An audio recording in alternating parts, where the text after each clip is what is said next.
Hello, my name is Katina Johnson, and it's my pleasure to host and introduce the Reverend Scotty McLennan on behalf of Authors at Google, and he also has brought his family. So, the Reverend McLennan is a dean for religious life at Stanford. From 1984 to 2000, he was the university chaplain at Tufts, and also a senior lecturer at the Harvard Business School for 10 of those years. Reverend McLennan received his BA from Yale in 1970, working in the areas of computers and the mind. And he received his Master's of Divinity and JD degrees from Harvard Divinity and Law Schools in 1975. And that was the year that he also became an ordained Unitarian Universalist minister and was admitted to the Massachusetts Bar as an attorney. He's the author of Finding Your Religion and the book that he's here today to discuss, Jesus Was a Liberal, Reclaiming Christianity for All. On his bio and the list of accomplishments, this is an aside, what caught my eye and made me really say cool, is that he was one of the inspirations for Doonesbury's The Reverend Scott Sloane. So I thought it was a nice little fun fact. But going back to his book today, Reclaiming Christianity addresses topics such as intelligent design, abortion, same-sex marriage, war, and torture, which are all really hotbed topics. And in a time where religion and politics are intertwined, and a climate where the media views Christian and liberal as mutually exclusive, it's refreshing to have Reverend McLennan here to advocate for, as he says in his book, a sense of religion based not on doctrinal readings of Scripture, but on the humanity behind Christ's teaching. So please join me in welcoming the Reverend Scotty McLennan.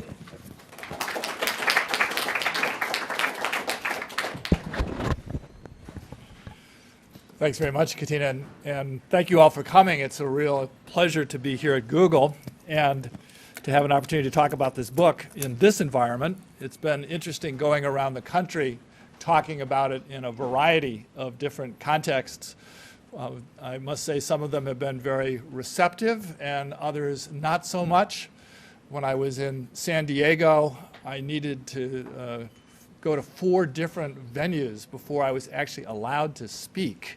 And that was surprising. I think, when you say Jesus was a liberal, it's a little provocative, but that provocative that only a public library was finally allowed me to speak.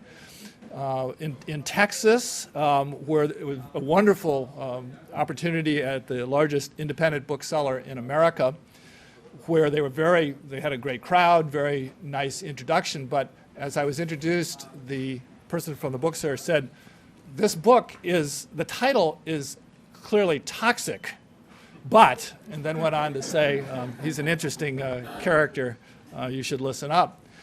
And on the other hand, in Washington, D.C., I found that a lot of the people responding from Capitol Hill, from the political environment of Washington, D.C., felt that I was going too far in trying to promote some role for religion in the public arena. And I've had a number of critiques from atheists, from the neo-atheists, about why we should be talking about religion at all in the 21st century, especially given all the damage that is done in the name of religion throughout the world. I also appreciate you mentioning, Katina, that there's this Reverend Scott Sloane character in Doonesbury, red-haired, red-bearded, as I was once 30 years ago, when my college roommate, Gary Trudeau, created this strip and put a lot of his roommates in the strip. And they didn't say in those days when you went to college, when you were asked whether you wanted a roommate that smoked or was going to be up late at night or go to bed early, they didn't say anything about the risks of having a cartoonist as a roommate and having this caricature go on for the rest of your life so that you become a lifelong joke. But I do stand here with some seriousness as well today to talk about this book.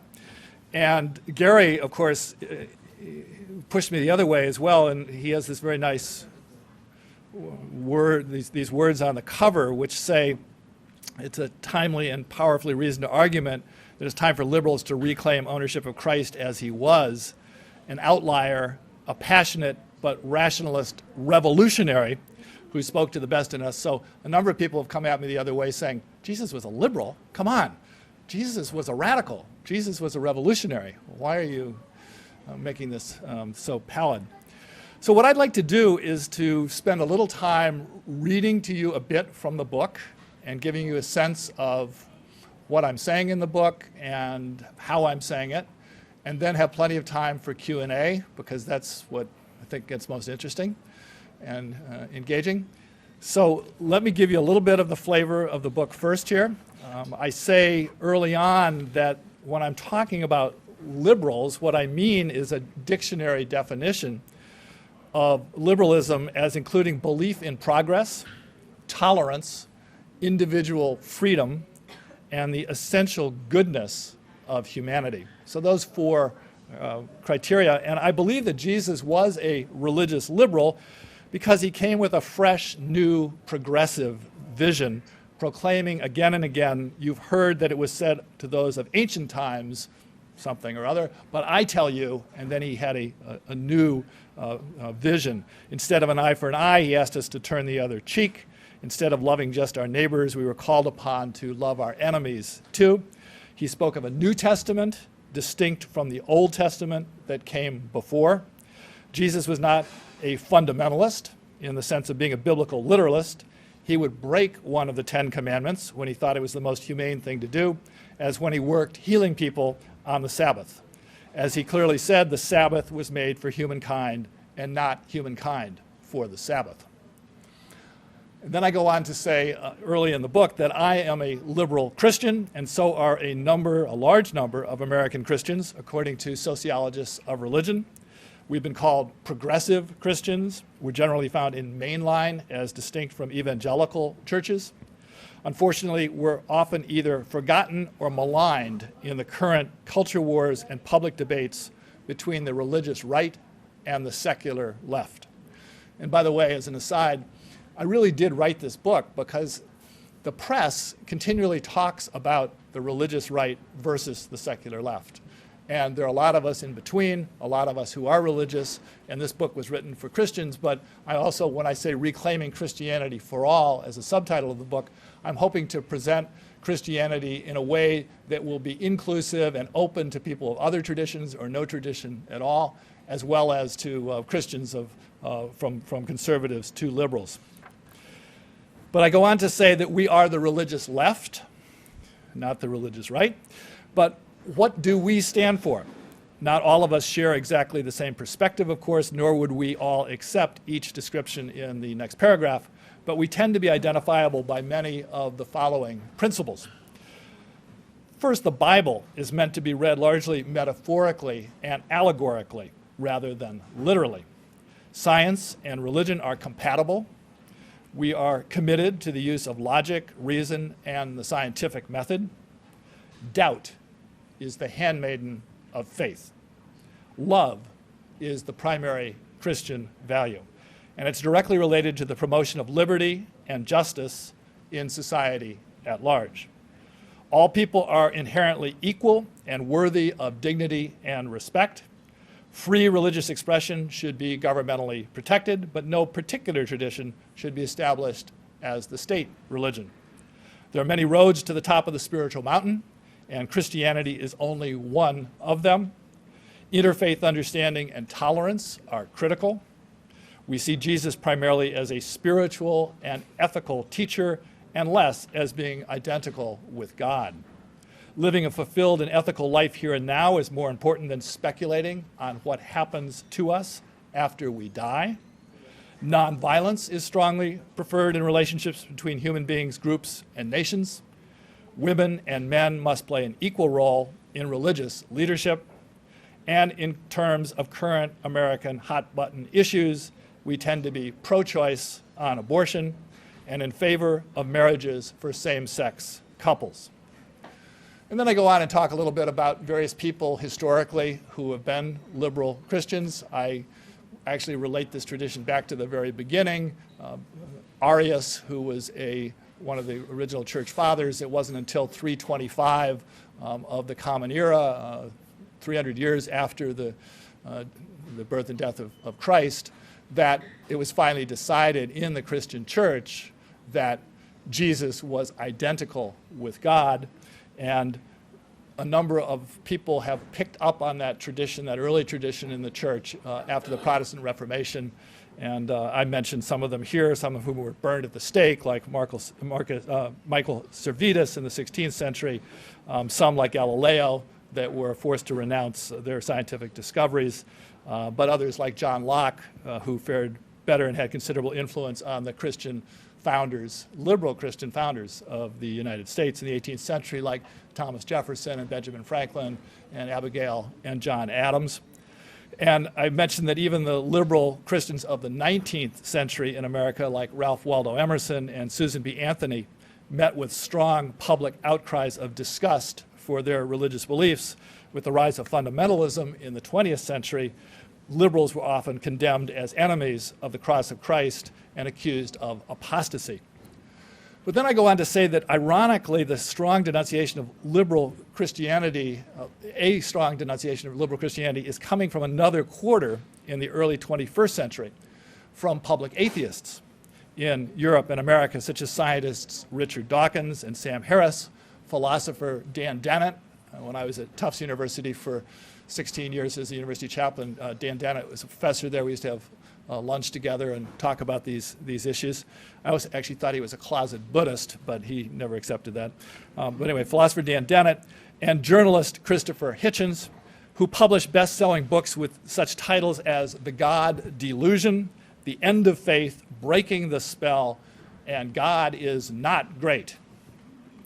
Today, the estimated 60 million liberal Christians in America are caught in the crossfire between the secular left and the religious right. While outspoken atheists like Richard Dawkins call God a delusion and back up their claim with compelling arguments, well-known conservatives like Ann Coulter, the author of Godless, the Church of Liberalism, take aim with damning charges. Everything liberals believe is an elegant opposition to basic biblical precepts. What's a liberal Christian to do? So, as Katina points out, I talk about a lot of different parts of Christianity in the book. There's a chapter on the essence of Christianity, which, as I mentioned, I believe to be love, but I try to spell that out in quite a bit of detail. I have chapters on God, Jesus, the Bible, the church, and on faith. What is faith? And then a chapter on talking to atheists and Christian conservatives, how to try to do that effectively. There's a whole section of the book on all of the social issues that were mentioned, from science and religion, intelligent design, abortion, same-sex marriage, war, poverty, bigotry, torture, environmental issues, and so on, church and state as well. And then a section of the book on Christian doctrine, issues like the Trinity. What does it mean to have a triune God of a Father, Son, and Holy Spirit? Communion, the central sacrament of the Christian church. Being born again. What does it mean to have had a born-again experience?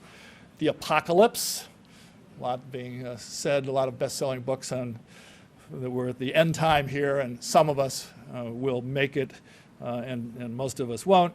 And the Sabbath. What is the Sabbath, and what has it been historically, and why should we set a day apart in the week where we actually rest, which I'm sure you all do one full day a week here at Google. And then the church year. I talk about Advent and Christmas, Holy Week and Easter. And then I have a conclusion at the end of the book, and I'd like to read you a little bit from that. In the fall, before the 2008 election, the editor of the 125-year-old publication Christian Century wrote, "In the theological arena, liberal has become such a negative term that few want to use it." And that's a discouraging conclusion from the journal that's probably been the most effective voice for liberal Christianity for over a century. Early in the 20th century, the magazine was a primary target of the new fundamentalist movement. And by mid-century, Billy Graham helped found a new magazine of evangelical conviction to oppose it, called Christianity Today. But now the editor of the Christian Century tells us that liberal Christianity is living in exile, and that liberal Christians prefer to use other words to describe themselves, like progressive. And that may be partly a result of the political implications of the word liberal.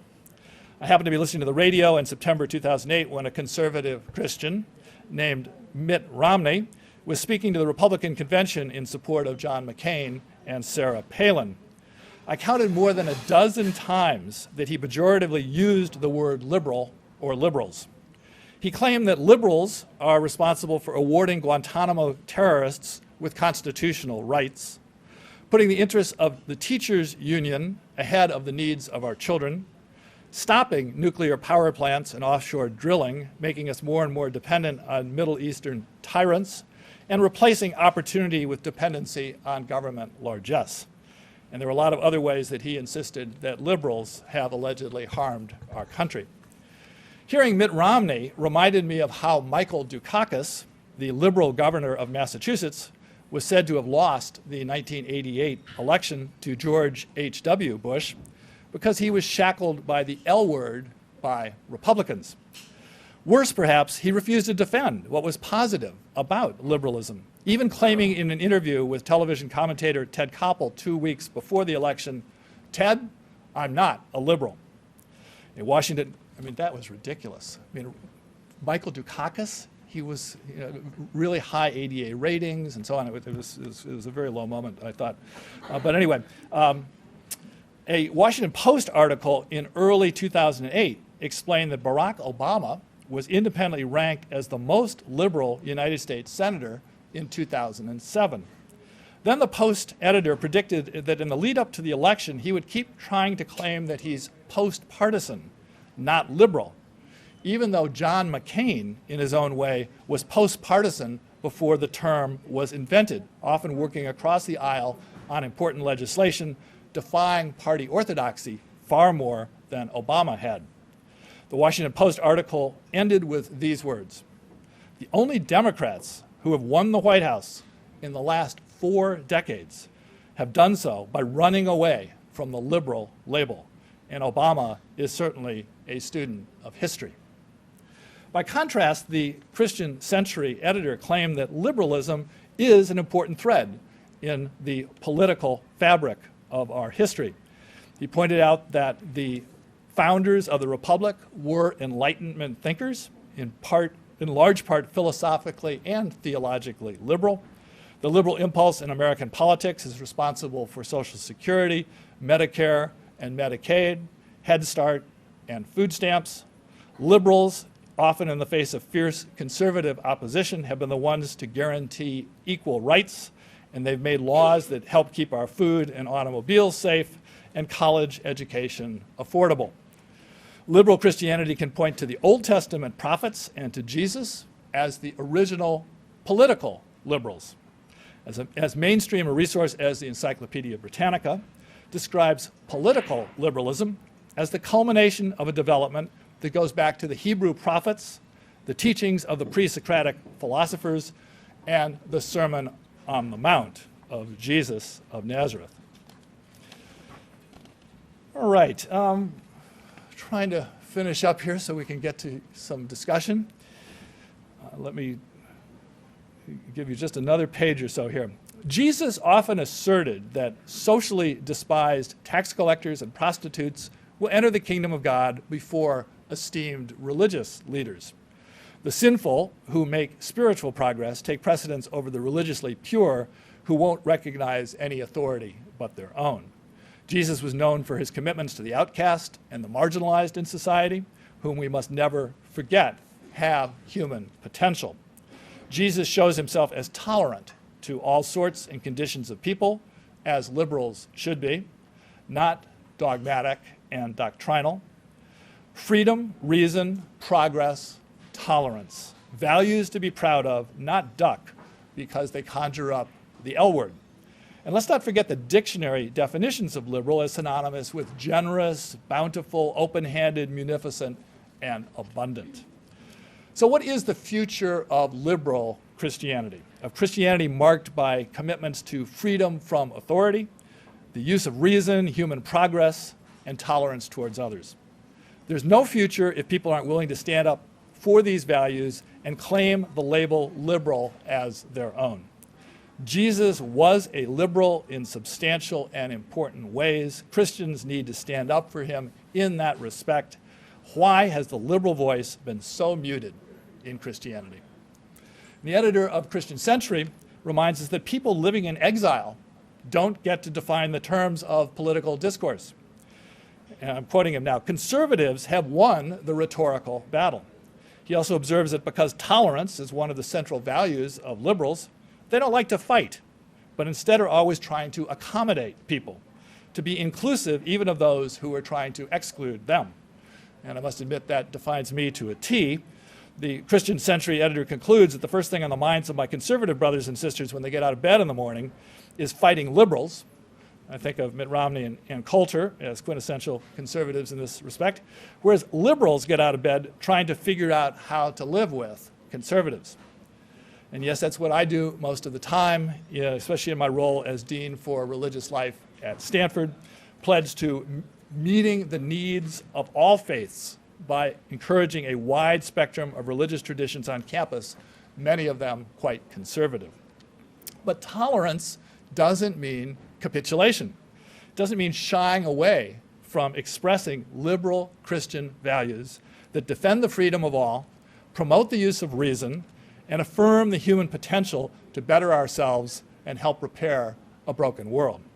There are clear dangers demonstrated throughout the Bible and specifically in the Christian gospel of ceding authority to the religious establishment, cherishing belief over reason, accentuating sin over the human potential for good, and prioritizing alleged truth claims over tolerance.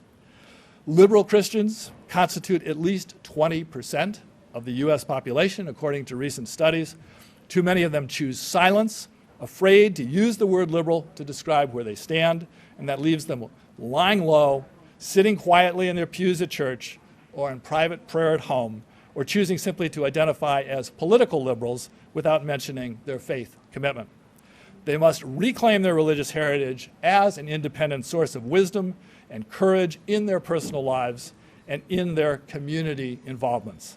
To them and to myself as one of them, I bellow, stand up, stand tall, and proclaim the positive power of liberal Christianity, and do it now before it's too late. That's enough of my reading and preaching. Let's hear what you're thinking.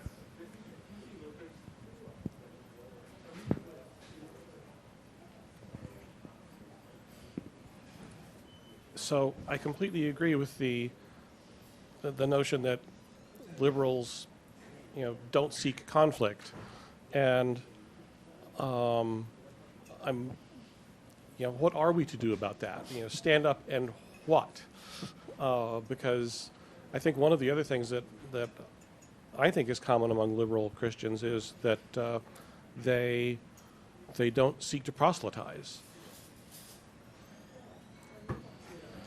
So I think liberals do have a very real problem in both of those respects. We tend not to be very good at standing up and proclaiming what we believe, and we don't like to proselytize our beliefs, indeed. I do think, though, that we have had a history, especially when under fire from either the religious right and risking the being literally burned at the stake, which happened historically, or when we are, as we are now being attacked often by the secular left, in particular the neo-atheists, who say that liberals are actually the worst because they feel they can deal with conservative religionists whose claims will fall on their own weight eventually. But liberals provide a kind of rational veneer that's put over the damage that religion has done, the religious violence, religious bigotry, and so on. And the real enemy are religious liberals. So I think, if nothing else, when you're condemned that way, it's time to stand up and react. what are some of the things that we can do quite specifically? I think we have methodologies for engaging people in dialogue that are badly needed in a time where you have basically talking heads on television that are playing hardball with each other, and in a time where our political process is at a level of uncivility that seems unprecedented. So if we can create methodologies for people to actually listen to each other before they speak, and that's part of the liberal tradition, I think we can be quite effective. So a few ideas. Yeah, I think you need to go to that mic. Hi. So I was kind of brought up to be a religious liberal, but then Christian liberal specifically. But then one day I sort of read the Bible, and I was kind of shocked because on the one hand, there's some what I see as really good stuff in there. Doing to others as you would have them doing to you, not to be cliche or anything. But then there's also stuff in there about like separating wheat from the chaff and, throwing the chaff into the fire. And I'm not here to, make peace. I'm here to divide, father against son and, brother against whatever. And a lot of that kind of disturbed me, actually. And so, I sort of have my own belief system, which is sort of mine, and I'm okay with it. But I have I'm curious, what your perspective is on some of these passages, as a theologian, number one, with a liberal outlook, and number two, how you would go about, if you had kids, saying, well, see, that stuff about, sending stuff into the flame, they didn't really mean that. Nice question. Indeed, there are all kinds of things that you can find in the Bible that are really repugnant from the perspective I've been describing.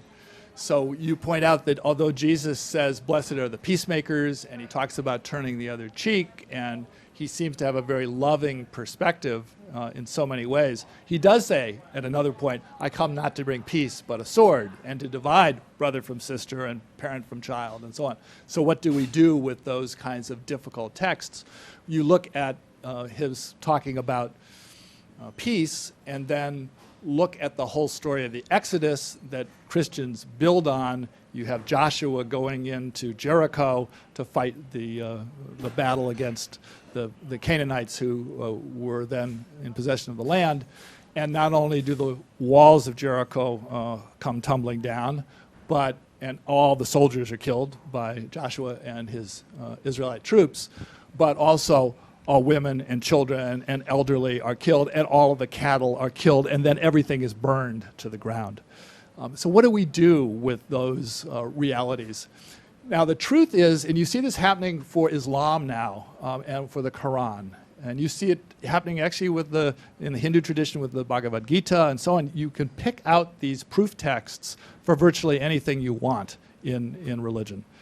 And so, although Gandhi used the Bhagavad Gita as the basis for his whole movement of nonviolence and ahimsa, if you read that carefully, you'll see that it's Arjuna, the warrior, going to Krishna, God, and saying, do I really have to go out on the battlefield and kill my relatives who are on the other side? And Krishna says, yes, you do. That's your dharma. That's your duty. And you have to do it with no personal attachment. You have to do it in a non-attached way. Now, how Gandhi can then use that as a basis for talking about nonviolence is tricky. But in fact, what he said is that's an internal battle that we all go through between our own, in effect, demons and angels. The notion of jihad in the Quran also, its primary meaning is the internal struggle that we each go through between our bad and good selves and so on. And some of that imagery is helpful because these are real struggles that we go through. There is evil in the world. There is human sinfulness that all of us are part of, and we do have genuine struggles. But I do actually work with some of the passages that you mentioned in the text of my book and try to help us understand that it really, I don't think, to pick out those few proof texts really helps us understand the essence of who Jesus was. Jesus really was somebody who came with this new message of peace, of love. And you need to look at the whole rather than grabbing a proof text here or a proof text there. Although I'm often criticized as a liberal for cherry picking the liberal texts. But when you look at the sweep of the New Testament and the sweep of what Jesus came to do, I think again and again you'll see he came for the marginalized, for the poor. He stood up for those who were oppressed. He had new visions of love and tolerance. His great, you mentioned the sort of cliches of the Golden Rule and so on, but the Good Samaritan story is a really impressive story because, and Samaritans used to be hated non-Jews. They weren't part of Jesus' tradition. So when he asks, who is my neighbor, he reaches out and tells a story about people from his own religious tradition leaving this bloody guy on the side of the road, while the person who came to help was a non-Jew, a hated foreigner called a Samaritan. So this kind of reaching out that Jesus did, even beyond his own religious tradition, to valorize somebody of another religious tradition, I think is pretty impressive.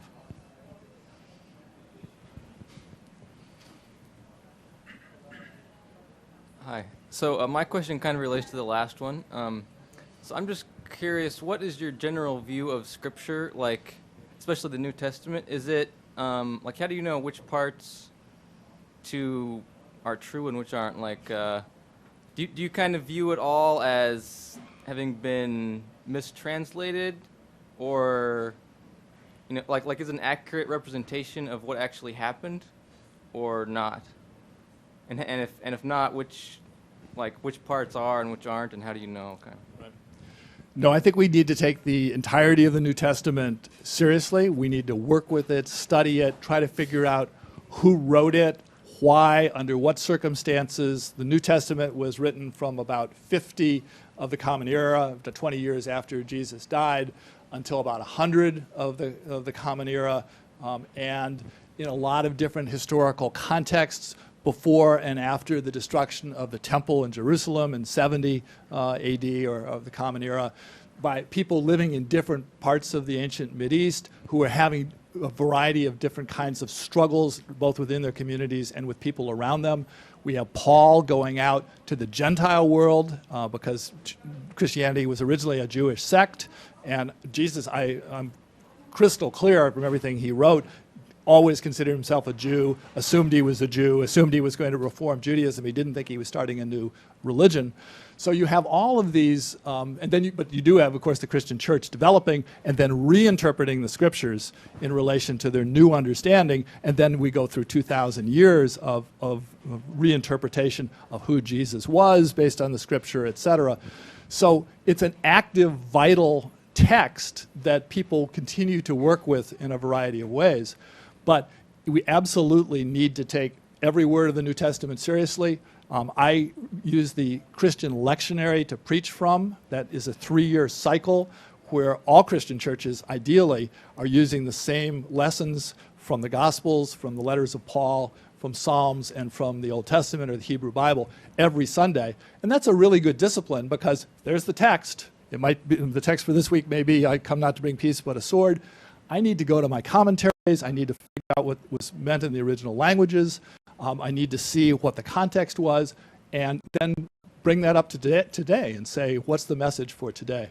So absolutely, we need to take all of it seriously, and we need to deal with the reality of what may be hard texts. I was actually quite surprised recently talking with some evangelical friends who in Bible churches, where I assume they use the lectionary as the discipline that I do. They said, oh no, actually we don't use the lectionary. I said, well, what do you do? I mean, it's a Bible church. You're presumably preaching the Bible. They say, well, no, there's certain passages that are important to us and that we really spend most of our time emphasizing, and we don't really get an overview of the New Testament or the Bible as a whole. That was quite surprising to me. Why should a liberal be the one who's trying to look at the entire tradition and take it all very seriously, while evangelical Bible churches are saying, well, we don't actually read the whole Bible? And then, so just to clarify, so what's your kind of view on Jesus? Like, do you think he was divine or not? And was he resurrected from the dead or not? Okay, divinity of Jesus and the resurrection, 2 small questions. So let me see if I can do that justice quickly. No, I don't believe that Jesus was divine in the sense of being identical with God.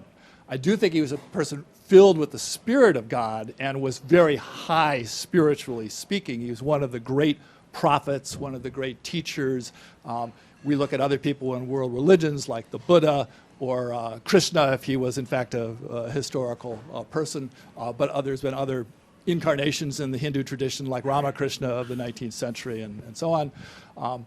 Muhammad, other major prophets who spoke for God and were filled with the Spirit of God. I don't think Jesus, if you look at the text of the New Testament carefully, thought he was God. In fact, there are times where he said, "Don't call me teacher. You have only one teacher or master, and that is God." Or in the Garden of Gethsemane, near the end of his life, when he realized what he was facing in terms of possible execution, he said, "God, please take this task from me." And he prayed in the garden. And then ultimately at the end of it, he said, "Well, I understand it's not my will, but it's your will to be done." So again and again, it seems to me, Jesus, I think he would have thought it was idolatrous, honestly, to imagine himself as identical with God. He did come, he told us again and again, with a very special message from God about the imminent coming of the kingdom of God, breaking into the world, what that meant, what kind of ethics we should have and live in relation to that. Now we come to the resurrection. Jesus, in his last week of life, went into the temple in Jerusalem, overturned the money changers' tables. This was part of the ritual that was used in the temple where animals were sacrificed and you needed to have your money changed from Roman coinage into proper sacrificial coinage in order to buy these sacrificial animals and so on. But the Gospel of John tells us that Jesus drove the money changers out with whips, that he drove all the animals out. I mean, this is a violent response from a generally nonviolent guy. And he was executed within a week of that by the Roman Empire, which I don't think could stand that kind of disruption at the central ritual place in their colony during the Jewish Passover, those holidays. And certainly the religious authorities were very concerned about what this meant. So he dies. I believe his disciples, as we have evidence of, they betray him. They say, "We don't know this guy," and go away. And subsequently, this very discouraged movement starts to have experiences of Jesus actually appearing to them. The appearances to the disciples are quite powerful stories, and then you have people who never knew Jesus, like Paul, who are struck from his horse, some say an epileptic fit, but he says, "I had this experience of Jesus talking to me directly and telling me what to do." And as that happened with Paul, all those people around him didn't hear Jesus, but Paul did. Similarly, there were people in the biblical accounts walking with Jesus for a whole day who were his disciples who didn't recognize him until the very end when he was breaking bread at the table. And then just as they recognize him, he disappears. He moved through walls, apparently, and would appear and disappear if we read those accounts. So for me, they're accounts of appearances, but not of a physical, resuscitated body, although there's some claims as well in the gospel accounts of that, especially with Thomas putting his fingers through his hands to make sure that this is really the physical resuscitated body. But the main emphasis, I think, of those stories are of appearances. Now, the Christian church then took this very seriously. This little Jewish movement took off like wildfire, and not just in Jewish circles, but across the Gentile world as well, because Jesus literally lived for people, and the power of who he was and what he meant became a very powerful force. And so in that sense, yes, Jesus was resurrected for the centuries, and this religious movement has grown and gone where it's gone. But I don't personally believe that it was on the basis of a resuscitated body, but on the sense of the appearances of Jesus and the power that he then had for this new church as it grew. Somebody behind you. Hi. Hi. So, comment. I think Jesus might not have considered himself as God, but I think he at least there are a lot of indications that he clearly considered himself as the Messiah, which is slightly different.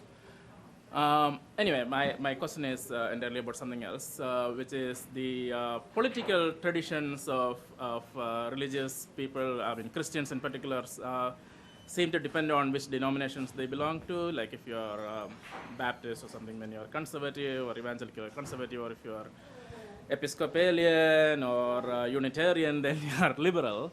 And then there are churches like the Catholic Church, for example, traditionally considered conservative on reproductive rights. But then on the other hand, John Paul came out strongly against the war in Iraq, right? So, or the Black Church recently coming out, well, not coming out formally, but there was a lot of talk against Proposition 8 here, for example.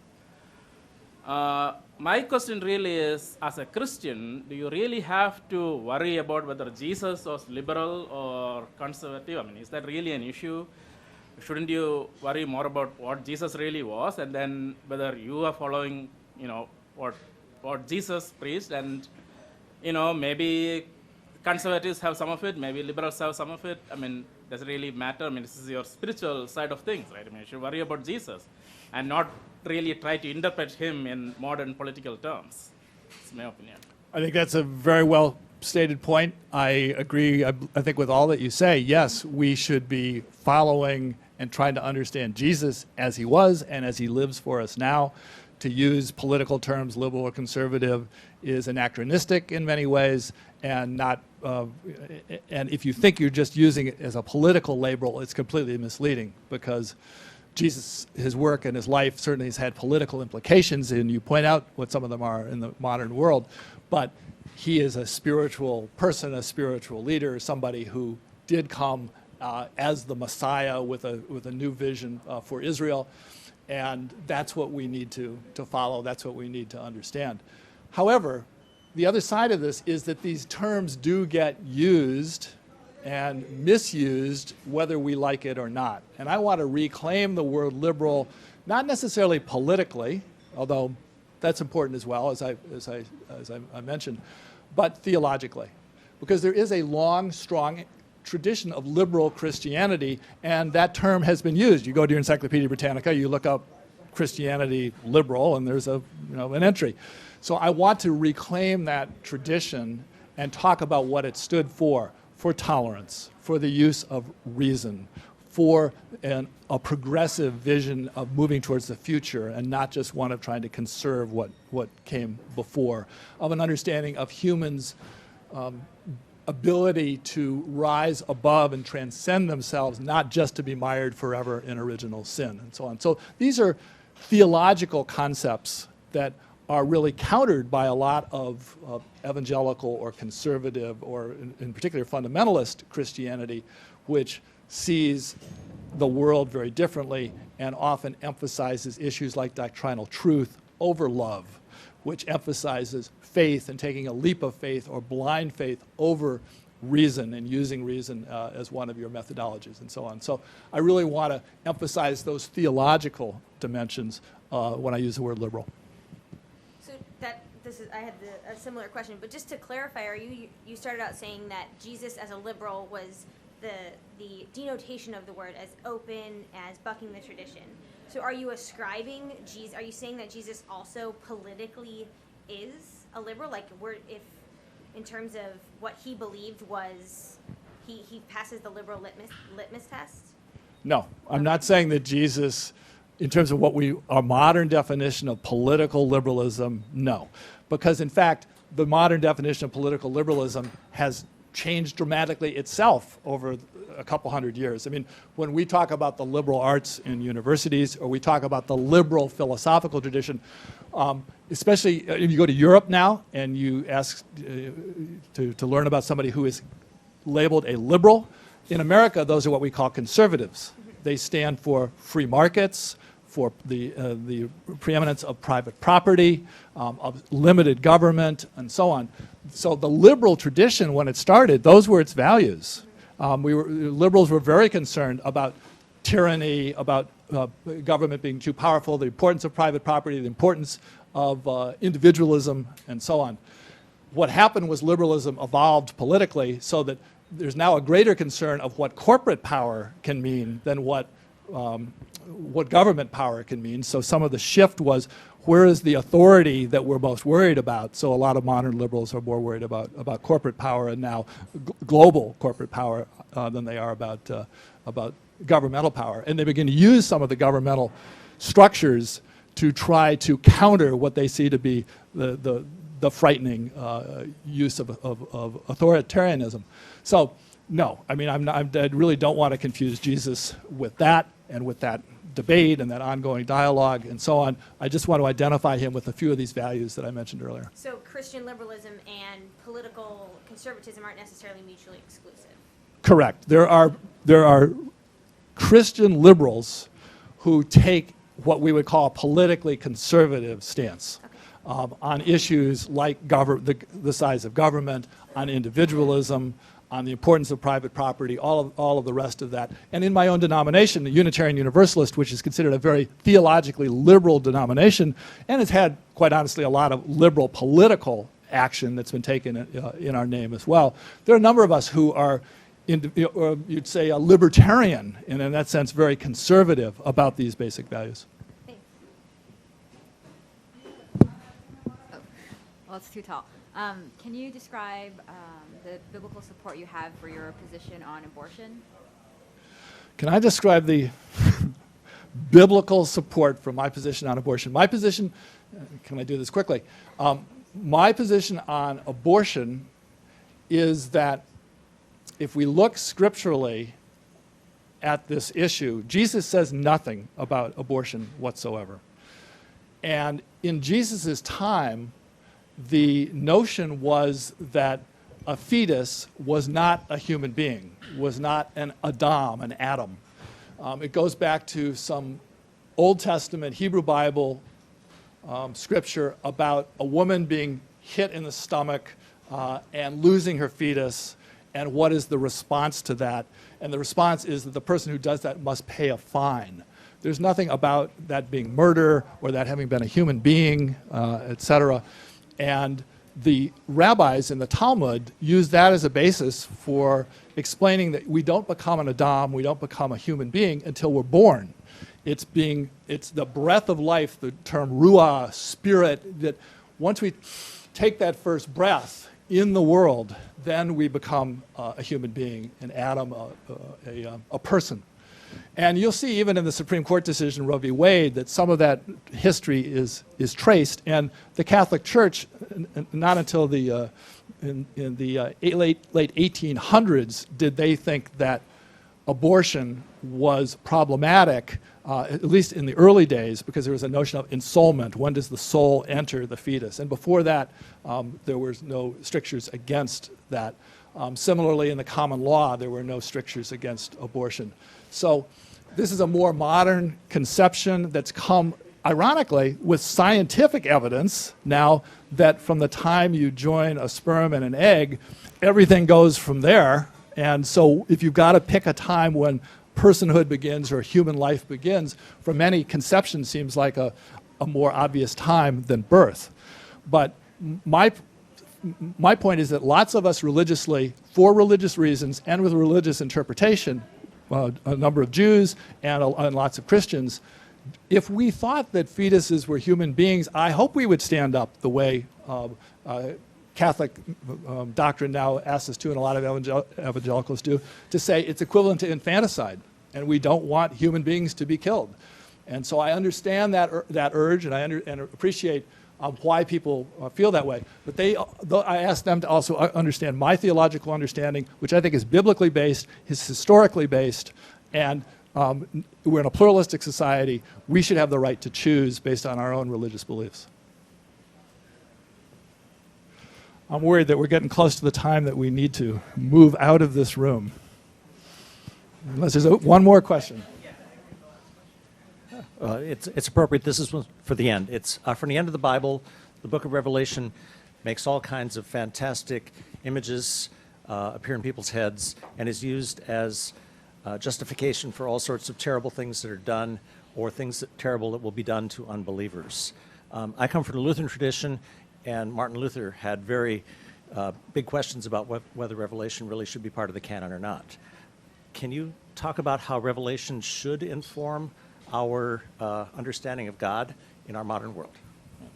So Revelation is an apocalyptic writing after the time of the destruction of the temple in Jerusalem in 70 AD. There's many people who will interpret it very politically in terms of what was going on in Israel at the time and the hopes for the end of the Roman Empire and how that might come about and so on.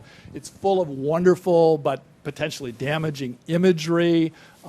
It's a very engaging story, if you will, and it has been used in a wide variety of ways to prophesy the coming end of the world.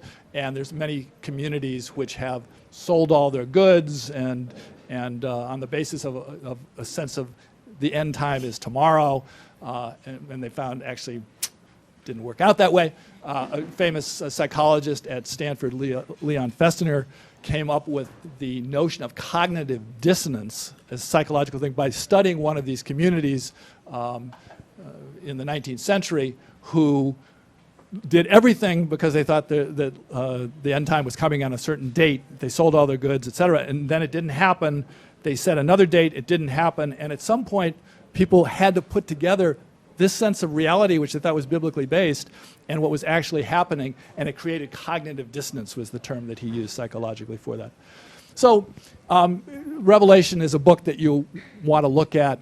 What was its historical time and place? Why was it written? What's the basis of that imagery? How literally should we take that imagery, and so on? But you're right; it's been used in quite extraordinary ways. Why would we emphasize so much this particular apocalyptic gospel rather than looking at this apocalyptic writing, rather than looking at the Gospels, the stories of Jesus told from a number of different angles, and what he did and how he lived and what he taught us to do as human beings? That's what's often confusing to me. Thank you very much.